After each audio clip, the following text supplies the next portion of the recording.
Okay, section 1.4. We're going to talk about a few things here. We got one, just naming angles and being able to identify them correctly. We're going to talk about types of angles and then a little algebra in the second half here. So first things first, we're going to talk about just sort of the proper way that you identify an angle, how you can name it, and some of the symbols here. So first things first, if you look at this ray, right? A ray is like a line that only goes one direction instead of two directions. Like think of a ray from the sun, right? It sort of shoots out from the sun. So you have a ray here. So ray AB, because it's going that direction. You got a ray right here. So this would be ray AC, because it's going that direction. Well, when you put those two rays together with a common point, you form an angle, right? So an angle is always formed by two rays. Okay, so we got the two rays right there.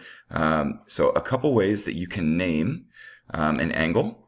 One is if they give you a number like this, so something in there that would identify that angle, we can go by that. So we could call it angle 1. So there's one way you could name it.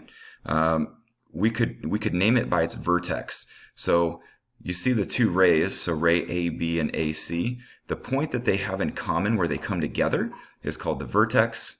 And so in some cases, and I'll show you when it's okay and when it's not okay, but in some cases you can name an angle by its vertex, and that would be okay in this case, so we can call it angle A. So there's an option. So when could you not do it? You can't do it when there are other angles involved, and so you don't know which angle you would be talking about. So if you look at this one right here, right? So if I looked at this angle right here, so look at this little angle, right? I couldn't call this angle B, because I wouldn't know if you're talking about this angle or this one. So you can only name it by its vertex when it's the only angle possible that you could be talking about. So angle A. The other way is to use three letters. But when you use three letters, the one thing that you have to stick to is you got to put the vertex in the middle. Okay, and so if I call this angle BAC, that would be fine. You could call it angle CAB, and that would be fine, as long as you keep A in the middle, right? That's what matters on that. So these are the four ways that you could identify that angle. And you see the little L shape actually kind of looks like a small version of this. That's the symbol that we use for an angle, right? And so that's how we know you're talking about an angle instead of like a point or something else. So again, we'll kind of run through that real quick here, and then we'll do a few on our own.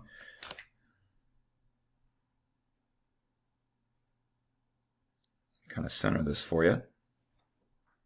Okay, so all the angles from vertex R. So here's the vertex R. Again, you can see I have a ray here, I have a ray here, right? They share a common point, and that common point is our vertex. Okay, and so you got a few different angles here. Let me just go through a few of these guys. So you could use angle 1 or angle 2 or angle 3. Those all work. If you wanted to use three letters, like angle SRP, that would be another name for angle 1. You can flip the order on that and call it angle PRS. As long as you keep that R in the middle, you're safe.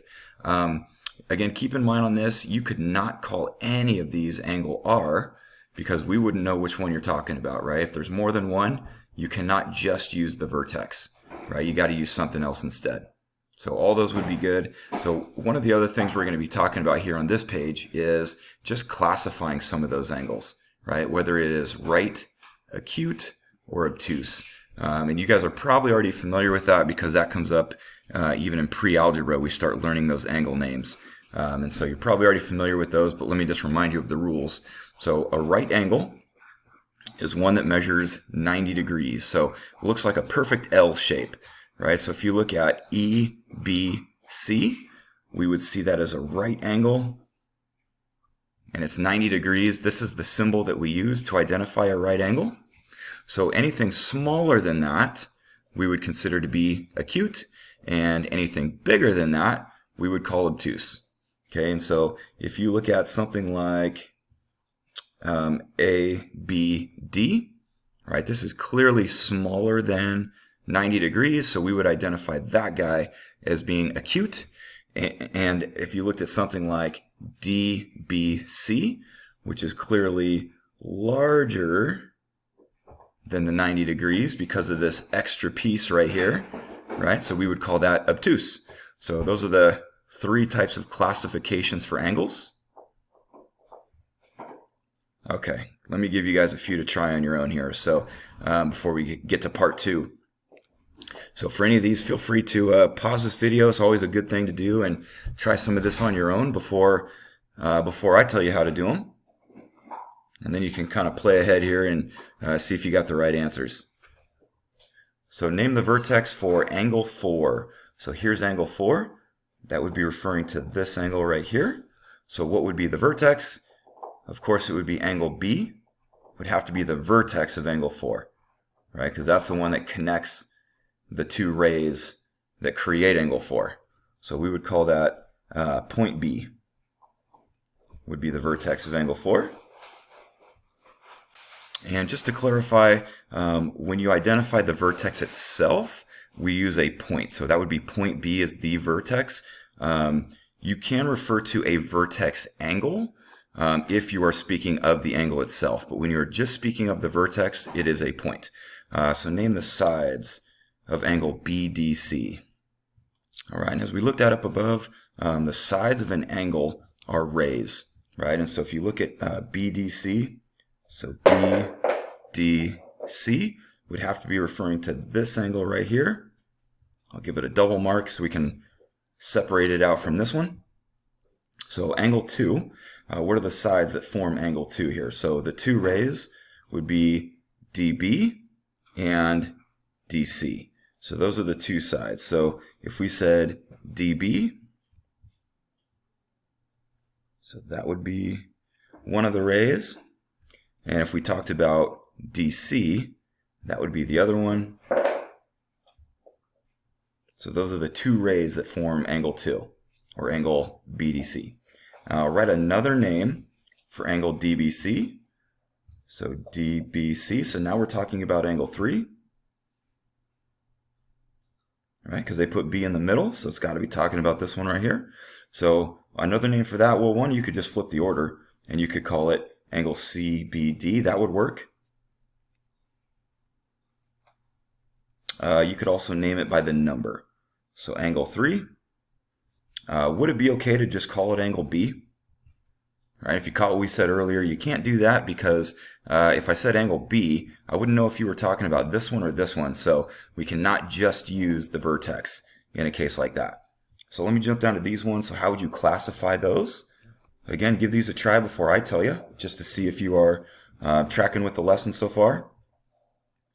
So angle MPR. So MPR. Right, so you can see right here the 90-degree angle is going on right there. So MPR is bigger than that because of the extra space that you see right there. Right, so it's got to be bigger, so it's got to be an obtuse angle. How about RPN? So RPN, right, we can tell by the marking that they gave us right here that RPN is our 90-degree right angle.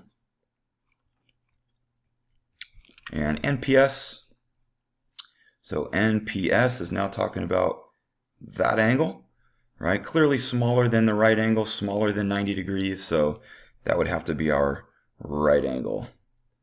Okay, page 2, we're going to jump into the algebra portion of these angles.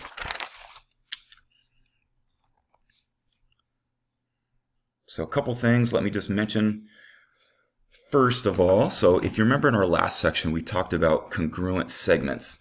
Congruent segments were 2 line segments that had the same length, the same measure of length. When these guys, when we're talking about congruent angles, now we're talking about angles that have the same angle measure, right? And so anytime you have angles that have the same angle measure, like let's just say, for example, if this were 40 degrees and this were 40 degrees, right, they would be congruent angles because they have the same measure. When you have 2 angles that have the same measure and we call them congruent, this is how we identify that. So this is our congruent symbol. It's the same symbol we used when we were doing our last section on congruent segments. All right, still the same thing, still means congruent, means they have the same measure. Anytime you have 2 angles that are side by side like this, you'll know they share a common side. So ray PN is a common side of this angle and this angle, right? So whenever they share a common side and they are congruent to each other, then we call this ray an angle bisector. So bisector does mean that you cut the big angle perfectly in half into two equal angles. Okay, and so a bisector is a really important word that tells you that two angles are equal to each other, because the big guy, angle MPR, was cut in half, right, into two perfectly congruent equal angles right there. So PN is our angle bisector. So it isn't a very important word when you're looking at algebra questions like the one that we're going to face down here at the bottom. That word bisector tells you that you have two equal angles right there that we can set equal to each other. So take a look at the example that's done for you right here. So if we had angle MPN equaling 2x plus 14, so let's write on that. So 2x plus 14. By the way, guys, whenever you're doing homework, you should always be drawing diagrams and then filling in the information. It will help you put things together so much better if you're taking advantage of diagrams. So we also had right here that NPR is x plus 34. So NPR is x plus 34. All right, and based on the information that they talked about right here, because you have an angle bisector, it tells you that this is equal to this, right? And that's where they came up with their setup, right? Because something was a bisector. So super key word to tell you how to set up your equation. From there, they just did some algebra to get x by itself to figure out that x was 20.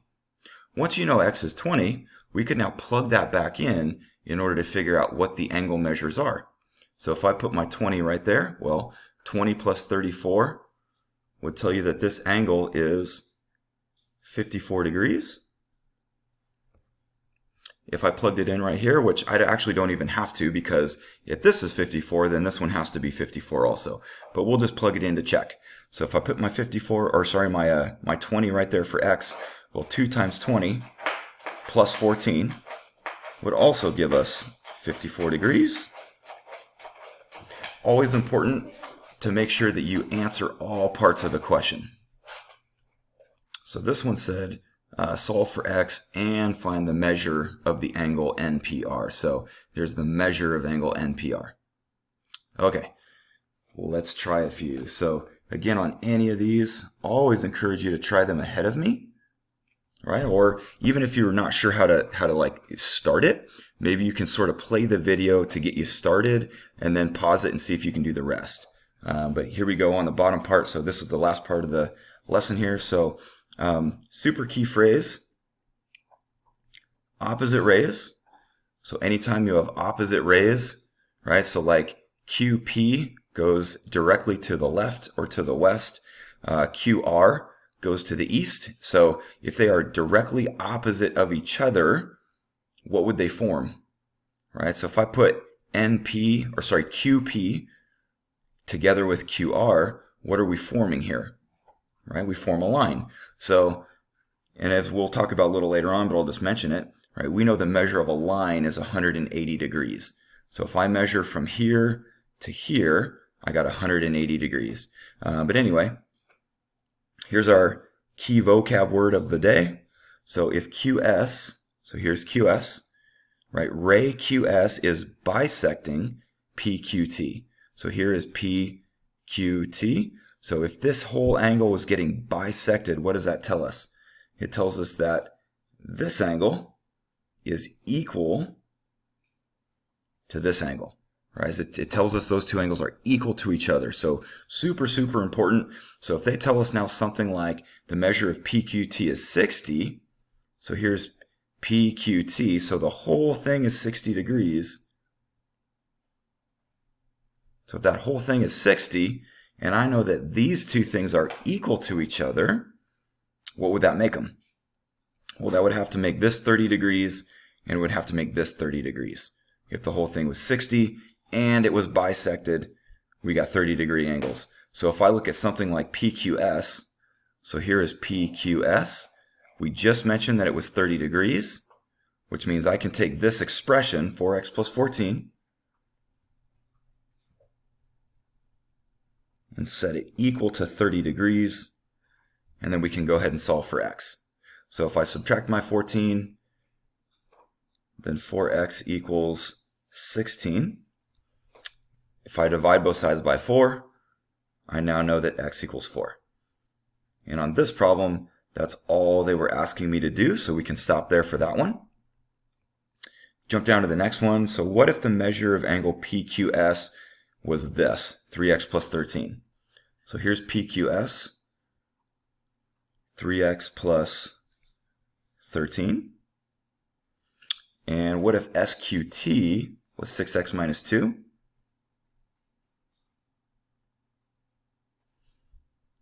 How do we find the measure of PQT? Keep in mind that this information was only for question 1, right? It was not up here, right? So this, because it was only a part of question 1, we only applied this to question 1. This is new information for question 2. Okay, and so finding the measure of PQT, well, a couple things we're going to do to figure this one out. First things first, if I go back up to the general directions, this is still true, which means this is equal to this. So I can still say now that 6x minus 2 is equal to 3x plus 13. And then I can go ahead and solve for x. So if I subtract 3x from both sides, and if I add 2 to both sides, I'm going to get this. And if I divide both sides by 3, we now know the value of x. Keep in mind that's not what they were asking for though. They want the measure of angle PQT. So if I look at PQT, I now have to plug this back in to figure out that angle measure. So let's just say if I put the 5 right here, what is 6 times 5 minus 2? So 30 minus 2 would give you 28. So if that guy is 28, we also know that this would also have to be 28. So the full measure of angle PQT, which is the whole thing, would have to be 56. So I'm adding those guys together to answer the question. So read careful. Sometimes they're asking you to solve for x, sometimes they want to know something more, and so you got to read careful to make sure that you're solving those. So final 2 questions here. Again, pause. Feel free to pause. Try ahead of me. But again, we got some opposite rays, which means we got a line right here. So the full measure is 180 degrees. All right, so peek at number 3 here. Cut our opposite rays. Again, BF bisects angle CBE. So CBE. So if that angle is being bisected, that tells you that angle 3 and angle 4 are equal to each other. Right? So super important piece of information right there. So EBF is 6x plus 14. So EBF, that's angle 3. So if that is 6x plus 14, and angle CBF is 7x minus 2, CBF, oops, let me white that guy out, 7x minus 2. And again, always fill in those diagrams, super helpful. So we got to come up with an angle measure here. But first things first, we got to solve for x. Based on this idea and what we talked about up above, we know these 2 angles are equal to each other. So we can say 6x plus 4 is equal to 7x minus 2. Subtract your 6x from both sides, and we get this. And then if I add 2 to both sides, I know that x is 6.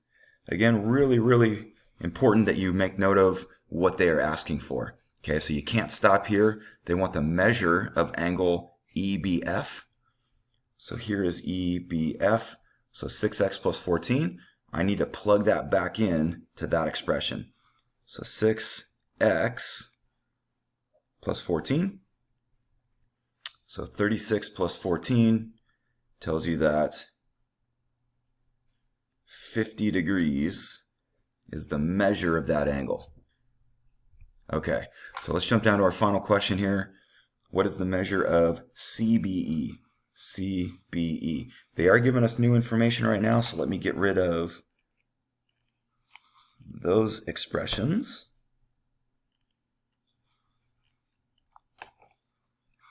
And fill in the new information. So the measure of angle 3 is 6y plus 2. Measure of angle 4 is 8y minus 14.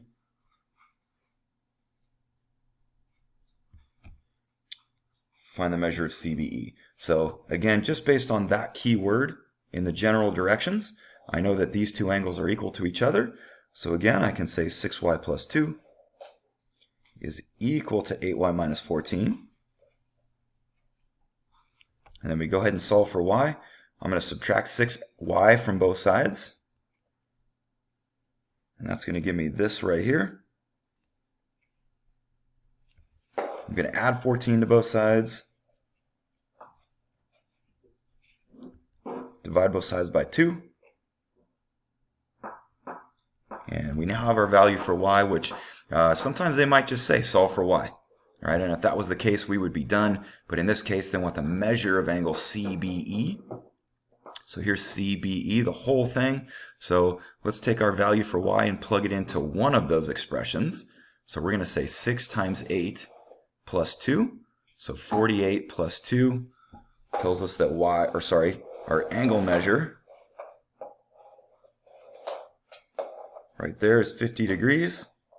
So if that's 50 and that's 50, what is the full measure of angle CBE?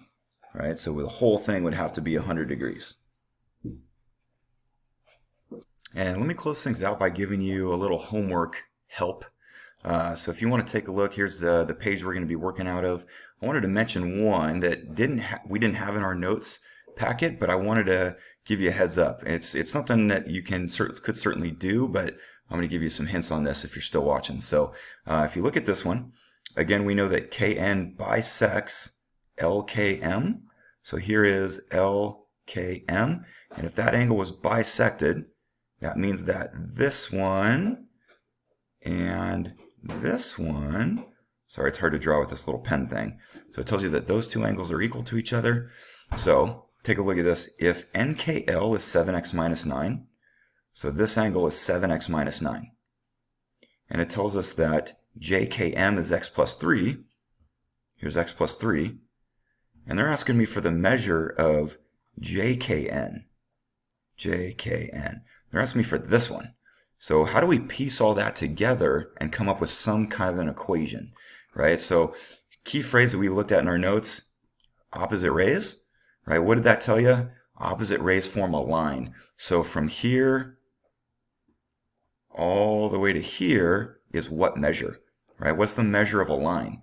It would be 180 degrees. So I know that this plus this plus this would be 180 degrees. So if 7x minus 9 is this, what could I put here? Well, it would also be 7x minus 9. And we know this is x plus 3.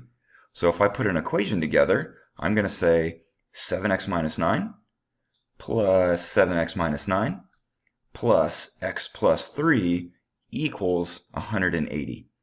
Right? And so that's how we could set up an equation for something like number 10. So that's where this phrase could come into play. So just a hint on that. Good luck on the rest, and we'll talk next time.